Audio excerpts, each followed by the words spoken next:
Queridos irmãos e irmãs, a gente costuma dizer que o mês de junho tem alguns santos que a gente recorda muito fácil. Dia 13 celebramos Santo Antônio. Domingo passado, São João Batista.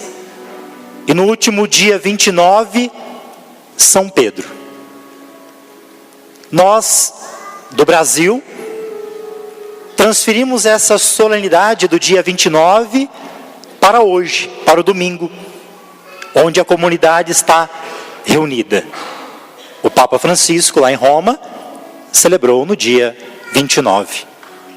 A liturgia de hoje, desta solenidade das colunas da igreja, os apóstolos São Pedro e São Paulo, vão nos ajudar a perceber que a nossa vida também, ela é muito parecida com a deles. Tanto nas suas fragilidades como nas suas virtudes. Esses dois homens tiveram um encontro muito bonito e muito profundo com Jesus. Não foi um encontro superficial. Tem muitas pessoas que têm um encontro superficial, que nunca vão conseguir dar a vida por Jesus. Esses dois homens, apesar dos pecados que tiveram, das quedas que tiveram, mudaram radicalmente a sua vida. Esse encontro transformou. Por isso, falar de Jesus não é uma teoria, é um encontro, é algo que marca a nossa vida. Vamos ver a primeira leitura que nos fala do apóstolo São Pedro. O Lucas, quando escreve essa leitura, ele é muito corajoso, porque ele dá nome aos bois. Hoje, se nós fôssemos denunciar alguém, nós somos super melindrosos para dar nome. Lucas diz: o rei Herodes, que é um rei sanguinário, autossuficiente, que tem medo de perder o poder, ele mandou matar a espada Tiago, o irmão de João. Com certeza prendeu muitos cristãos. E agora colocou o chefe dos apóstolos, aquele que está na frente, colocou Pedro na prisão. E ele diz assim: os judeus se alegravam com isso. Os judeus se alegravam com essas mortes, com essas torturas, com essas prisões. Você já fez alguma coisa só porque para alegrar alguém? Tem gente que comete as piores burradas na vida só para alegrar os outros, só para ir atrás dos outros. E Pedro deve ser um homem muito perigoso, porque sozinho, numa cela, algemado, ele tem 4 grupos de guarda que se revezam para cuidar dele. Deve ter até uma tornozeleira eletrônica, super vigiado. Mas a leitura vai nos ajudar a entender que aqueles que Deus escolhe para uma missão, Deus nunca abandona. A gente pode passar por dificuldades na missão, mas Deus sempre está conosco, abrindo portas para que nós passemos, mas para que a missão continue sendo anunciada. O anjo do Senhor é enviado para Pedro na prisão. E não tem nome o anjo, mas eu prefiro acreditar que é São Miguel Arcanjo, porque ele é o defensor da igreja. Esse anjo ilumina a cela, toca no ombro de Pedro para ele acordar, veste sua capa, cinge-te e vem comigo. Pedro está pensando assim: isso aqui é um sonho. Acho que nós pensaríamos também, sair de uma prisão, algemado, cheio de guarda, e ele vai passando por tudo isso, até chegar numa rua, onde cai a ficha dele, e ele diz assim: o anjo do Senhor me libertou da prisão. Mas que bom seria que quando Deus nos libertasse, que quando Deus nos curasse, como Ele libertou Pedro, a gente pudesse pegar um travesseiro e falar agora: estou liberto, estou curado, vou para minha casa dormir. Pedro era pescador, podia ter feito isso. Jesus me libertou, eu vou pescar. Ele era pescador. Meu irmão, minha irmã, se você está pedindo libertação, cura para Jesus, tome muito cuidado. Às vezes é melhor ficar do jeito que está. Porque ser liberto significa assumir a missão que Deus te confiou. Pedro depois vai ser preso de novo e vai ser martirizado, crucificado. Não está na Bíblia, mas diz a tradição que ele pede para não ser crucificado como Jesus. Por isso ele é crucificado de cabeça para baixo. Ele tinha sido liberto da prisão, podia ter ido pescar, não foi. Assumiu a missão até o fim. Meu querido, minha querida, pega o folheto, por favor, na primeira leitura. Primeira leitura, marque aí o versículo número 5. Eu gostaria que você lesse comigo agora, sem medo de soltar a sua voz. E falasse bem forte o que está escrito aí, para que a gente nunca se esqueça disso. Eu vou contar até 3 e você lê bem forte o versículo 5. 1, 2, 3.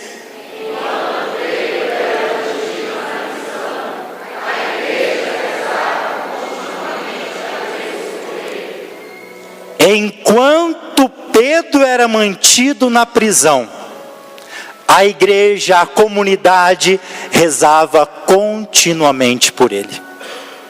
Você tem rezado continuamente por ele?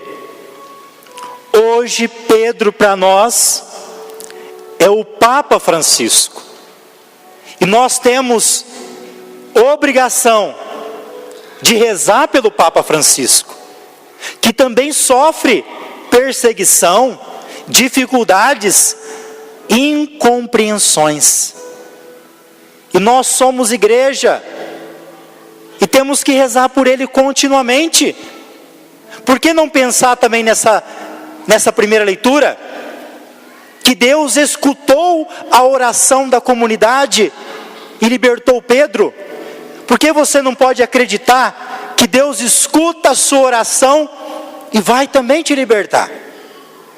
Ou como nós cantamos, de todos os temores me livrou o Senhor Deus.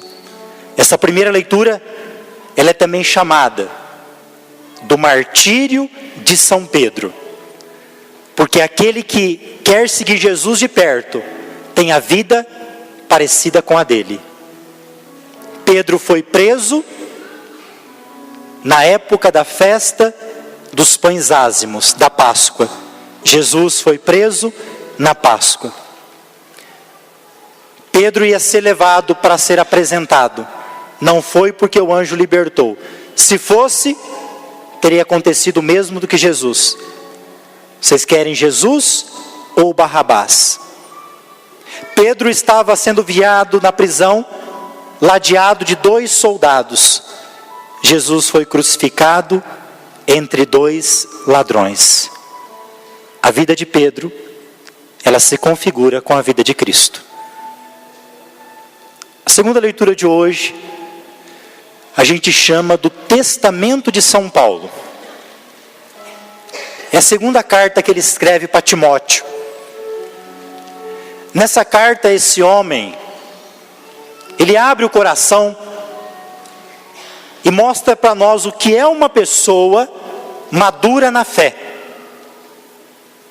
Se a gente for olhar sem conhecer a vida de Paulo, a gente vai achar, esse tal de Paulo está querendo se aparecer. Parece que ele está se vangloriando das coisas que fez, mas é totalmente ao contrário. Paulo está na prisão quando ele escreve essa carta. E ele sabe que a vida dele está chegando ao fim. Vai ser morto. Ele pediu para ser julgado em Roma, porque ele também era cidadão romano, mas ele não pode ser crucificado, porque ele é cidadão romano. Crucificação é para pagão, não para romano. É uma honra para o romano ser morto decapitado, mas não crucificado. Assim vai morrer São Paulo.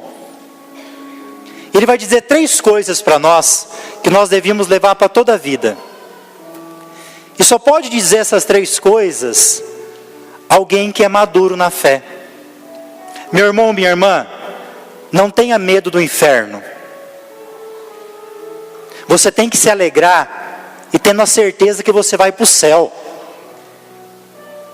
São Paulo teve os erros dele, sim, mas hoje ele está dizendo para nós, e nesta carta: eu segui Cristo, eu fiz a sua vontade, o que me resta agora é receber a coroa, não aqui, no céu, onde o justo juiz vai me entregar. Nós temos que ter essa certeza. Se nós estamos seguindo Cristo, nós estamos seguindo para o céu e não para outro lugar. Ele vai dizer: combati o bom combate, completei a corrida, guardei a fé.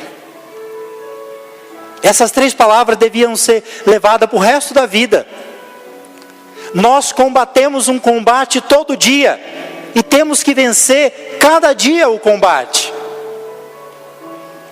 Meu irmão, ele diz que percorreu essa corrida. A corrida para o cristão não é chegar em primeiro lugar, não é ficar preocupado se você vai chegar no 100º ou no 1000º lugar. A corrida que eu e você temos que percorrer é a de chegar, não importa o lugar, porque eu e você somos diferentes. Quem quer chegar tem que continuar no caminho. Tem muita gente que já não está mais fazendo parte dessa corrida, percorrendo o caminho em vista da linha de chegada, abandonou. Não importa o lugar que você chega nesta corrida, nós temos que chegar. E essa corrida, no meio dela tem, às vezes desemprego, às vezes uma doença, às vezes uma situação muito difícil. E Paulo vai dizer assim, no final dessa leitura: Deus não me abandonou, Ele sempre esteve comigo, está conosco. E talvez o mais difícil dos nossos tempos modernos seja a terceira coisa. Paulo disse assim: guardei a fé. Nós hoje, no mundo moderno, somos tentados para abandonar a nossa fé. Para percorrer essa corrida, nós só vamos conseguir chegar ao final com uma fé autêntica e forte, sabendo que Jesus nos ouve. Meu irmão, minha irmã, nós ouvimos a história desses 2 homens, Pedro e Paulo, que não era diferente de nós. Pescador, diz que tinha uma sogra, não fala da família de Pedro. Dizem alguns que ele traiu Jesus porque Jesus curou a sogra dele, mas acho que é mentira. E depois ainda, quando ele se encontrou com Jesus de verdade, a sogra dele ficou abismada. Depois que ele se converteu, ele chegava na casa da sogra, arrumava a casa. A sogra perguntava: o que é isso? Esse homem mudou. E ele falou: eu me encontrei com Jesus. Paulo, poderoso até, podia pedir carta para perseguir os judeus, os cristãos. Paulo, formado na escola de Gamaliel, era um homem fluente. Imagina para um homem desse, você teria coragem de Paulo? Depois que ele caiu de cavalo, no caminho de Damasco, 3 dias cegos, quando ele se encontrou com Jesus, ele perdeu todos esses privilégios. Ele não era mais da corte não tinha mais as influências, agora ele também era perseguido como ele perseguia. Mas ele tinha certeza de que aquele que um dia ele se encontrou, dava sentido na vida dele. O evangelho de hoje, São Mateus, você lembra que alguns domingos, mais de um domingo, a gente ouviu dizer que Jesus estava rodeado por uma multidão. Tinha muita gente. E às vezes a gente está na multidão, mas nós precisamos de um momento nosso. Muitas vezes na multidão, nós não conseguimos entrar em intimidade com Deus. Por isso é importante que o cristão faça retiro, pelo menos uma vez no ano. E Jesus está propondo, no comecinho do Evangelho, um retiro espiritual para os seus apóstolos. Jesus fala assim para eles: nós vamos lá para o norte, nós vamos para Cesareia de Filipe, distante de Jerusalém, que é a capital. Cesareia de Filipe é um lugar dos pagãos, de pobre, um lugar em construção. E é lá que Jesus vai levar os seus apóstolos, retirados, longe da capital. Às vezes nós também precisamos ficar assim. É igual quando a gente conhece pessoas de outros estados, e quando a gente ouve essas pessoas falar de Brasília, né? As pessoas que moram longe daqui, sempre tem uma primeira impressão, né? Eles falam sempre através da visão que tem, daquele caixotinho lá do plano, né? E aí fala, o que é Brasília para você? É um lugar de corrupção, né? E esquece que em Brasília tem um povo, né? Tem um povo que tem fé. Por que Jesus precisou levar os seus discípulos para longe da capital? Não é bom ficar na capital? Na capital tem o poder econômico, o poder político, o poder religioso e o poder ideológico. Mas Jesus falou assim para eles: nós precisamos ir para outro lugar, longe do poder político, porque aqui está tendo muita briga partidária.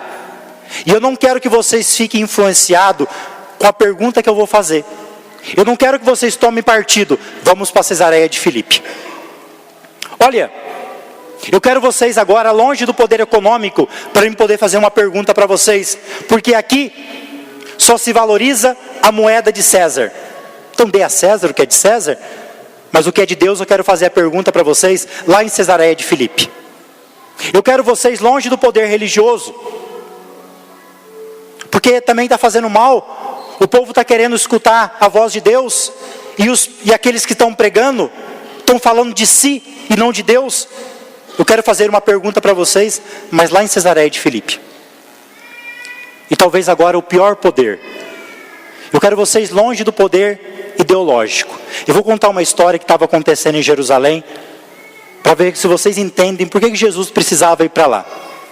Em Jerusalém tinha um globo, é tipo uma central de comunicação. E lá nessa central começou a uma divulgação. Perguntava para as pessoas: qual é a Jerusalém que você quer para amanhã? E todo mundo tinha o celular lá, pegava, tinha que gravar deitado, fazia um selfie e gravava. A Jerusalém que eu quero para amanhã é uma Jerusalém sem corrupção, é uma Jerusalém sem o poder. E ia mandando para essa central.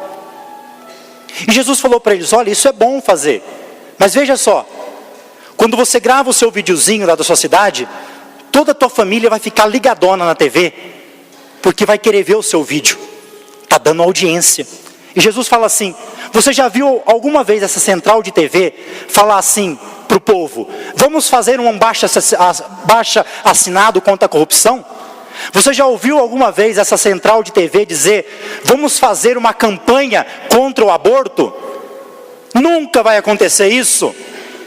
Ela usa de mecanismos para prender a gente, para ganhar audiência, e ganhar em cima dos comerciais. E Jesus falou: nós precisamos ficar longe do poder religioso, melhor, do poder ideológico.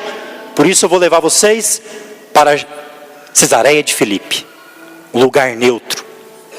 E lá ele perguntou para os discípulos: o que dizem o povo? O que estão falando de mim? Quem que eles dizem que eu sou? Imaginou, seu Teotônio, se perguntasse, né, para o senhor aqui, para várias pessoas: quem é o seu Teotônio, né?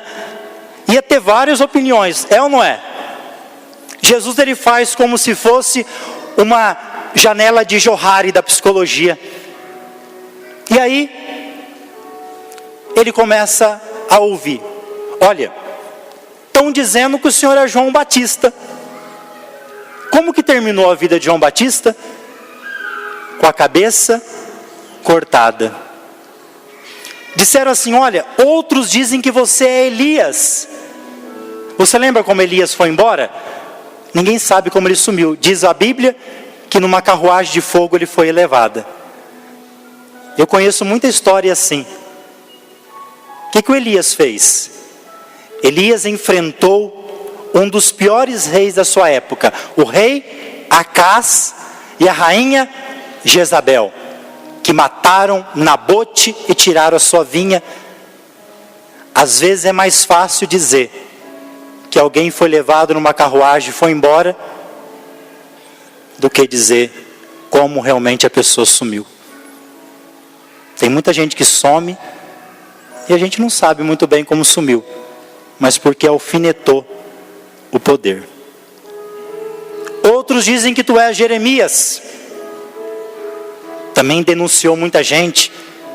Não sabemos, dizem que foi enterrado num poço, ou alguns dos profetas. Olha o que estão pensando de Jesus. Só o pior. Pensou que ele é um que perdeu a cabeça, um que sumiram de alguma forma com ele. Cada um tem uma opinião, e todas dramáticas. Só que aí Jesus para, respira, e agora ele olha no olho de cada um dos apóstolos, como ele está olhando dentro de nós. Ele pergunta: eu quero saber de você. Você que vem na missa todo domingo, o que eu significo na tua vida? A tua vida tem mudado quando você se encontra comigo? Quando você escuta a minha palavra? Quando você me recebe? Ele disse para aqueles apóstolos: vocês estão caminhando comigo já há 3 anos. O que mudou da vida de vocês? Quem eu sou para vocês? Essa é uma pergunta existencial. Ninguém de nós pode morrer sem responder esta pergunta: quem é Jesus para mim? E aí, quem vai responder é Pedro. Mas não pense você que Pedro, ele responde sozinho. A resposta de um único apóstolo, chamado Pedro, significa aquele que preside na caridade. Isso significa Papa. Ele só é Papa porque ele é primeiro bispo de Roma. E somente por ser bispo de Roma, ele é Papa. Porque o bispo de Roma preside na caridade o colégio apostólico, em comunhão com os bispos.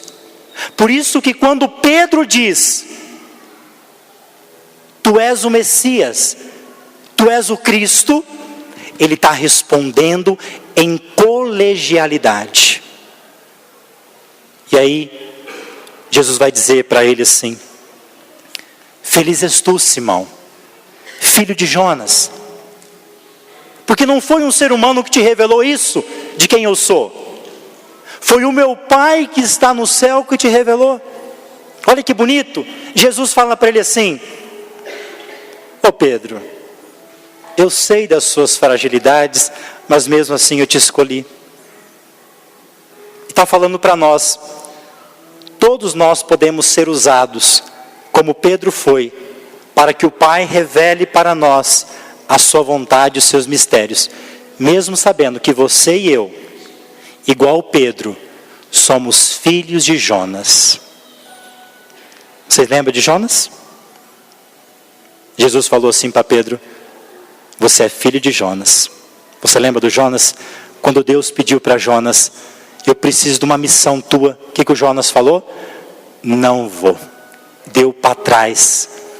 Só depois que o Jonas foi engolido por uma baleia, ficou dentro dela por 3 dias, ele se converteu e teve a coragem de ir na cidade de Nínive. E numa pregação que ia durar alguns dias, em um dia ele converte aquela cidade, porque ele se converteu. E Jesus deixa claro: Simão, filho de Jonas, eu sei das suas fragilidades, mas mesmo assim, tu és Pedro, e sobre esta pedra eu edificarei a minha igreja, e no poder do inferno nunca poderá vencê-la. Pedro, o que tu ligares na terra, eu estou te concedendo a infabilidade papal.